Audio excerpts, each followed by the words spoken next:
ساڵی 1963 جوتیارێک لە دووری تەنیا 15 کیلۆمەتر لە شاری ئورفەی باکووری کوردستان لە کاتی کێڵانی کێڵگەکەیدا بەردێکی سەرنجڕاکێشی بەرچاو کەوت.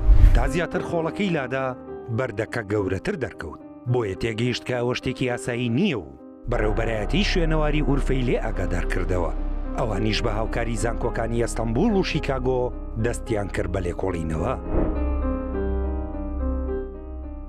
سەرەتاوە ئەنزانی یەکێک لە پاژماوەی ڕۆمانەکانە و گرنگیەکی ئەو تۆی پێ نەدرا. پێدەچێت لە بەرەوەش بوو بێت کە لە شارێکی کوردیدا دۆزرابووە. تاوەکو دواتر لە ساڵی 1995دا شوێنەوارناسی ئەڵمانی کلاوس شمیت چوە شوێنەکە و دەستی کرد بە هەڵکەندن. ئەوسا کۆنترین مۆنیۆمنتی مێژوو بەدەرکەوت.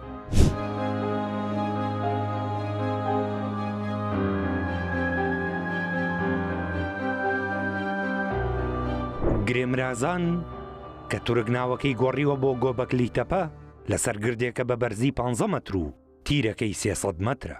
کۆنترین دروستکراوی مرۆڤە و مێژوەکەی دەگەڕێتەوە بۆ 12,000 ساڵ لەمەوبەر، واتە نزیکەی 7,500 ساڵ لە ئەهرامەکانی میسر کۆنترە. شوێنەوارەکە یەکەمین مۆنیۆمنتە مرۆڤ دروستی کردبێت و لە 4 بازنەی بەردین پێکهاتووە کە لە ناوڕاستی هەر یەکێکیاندا 2 بەردی گەورە لە سێرشێوەی PTT بەرامبەر یەکوەستاون. بەردەکان وێنەی ئاژەڵ و باڵندە و مێرویان بە بارزی لەسەر هەڵکۆڕاوە و بەرزیەکەیان لە نێوان 3 بۆ 6 مەترە و بارستاییەکەیان دەگاتە زیاتر لە 20 تەن.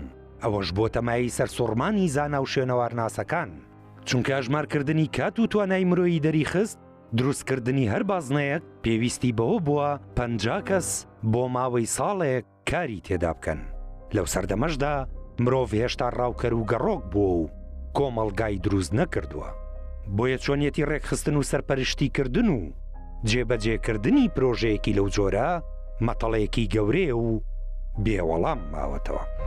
دکتۆر کلاوس شمیت ئەو شوێنەوارناسەی تەواوی شوێنەوارەکەی دەرخست دەڵێت ئەگەرچی گرێمزاران شوێنێک نەبوو بۆ نیشتەجێبوون و ژیانی ڕۆژانە، بەڵام خاڵی سەرەتایە بۆ دروستبوونی شارستانیەت و کۆمەڵگای کشت و کاڵی و لەوێوە گوند و شارۆچکەکان دروست بوون و مرۆڤ لە ڕاوکەری گەڕۆکەوە بووە جوتیاری نیشتەجێ. بەڵام خودی شوێنەوارەکە بۆ ڕیچۆڵ بووە نەک بۆ نیشتەجێبوون. بە پێی قسانەی شمیت گرێمزاران دەبێتە کۆنترین پەرستگا لە مێژوودا. بەڵام دکتۆر پاول بان پرۆفیسۆری شوێنەوارناسی دەڵێت ئێمەی شوێنەوارناس هەر شوێنێک نەمانزانی هۆکار و مەبەستی دروستکردنەکەی چییە دەڵین بۆ ڕیچۆڵە، بۆیە ئەوە تەنیا خەمڵاندنە و مەرج نییە هۆکارە ڕاستەقینەکە بێت. ئەوە ژوا دەکات شێواز و هۆکاری ڕاستەقینەی دروستکردنی گرێمرازان وەک مەتەڵێک بمێنێتەوە و وەڵامی تەواوی نەبێت.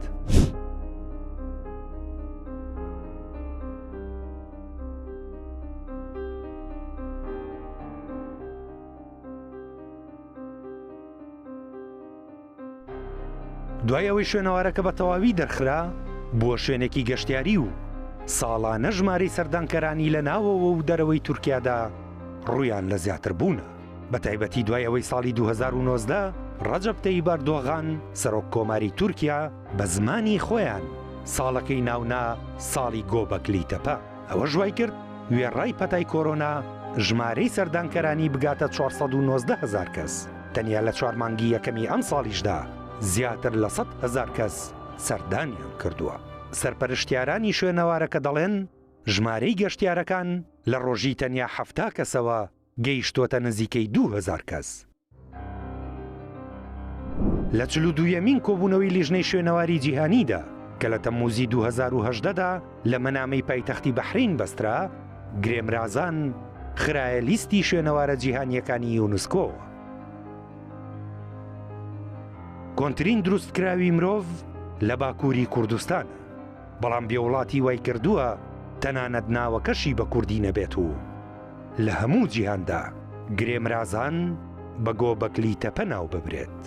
ئەوانیش ساڵێکی بەناوەوە دەنێن و بۆ بەرزکردنەوەی ئابووری وڵاتەکەیان بەکاری دەهێنن.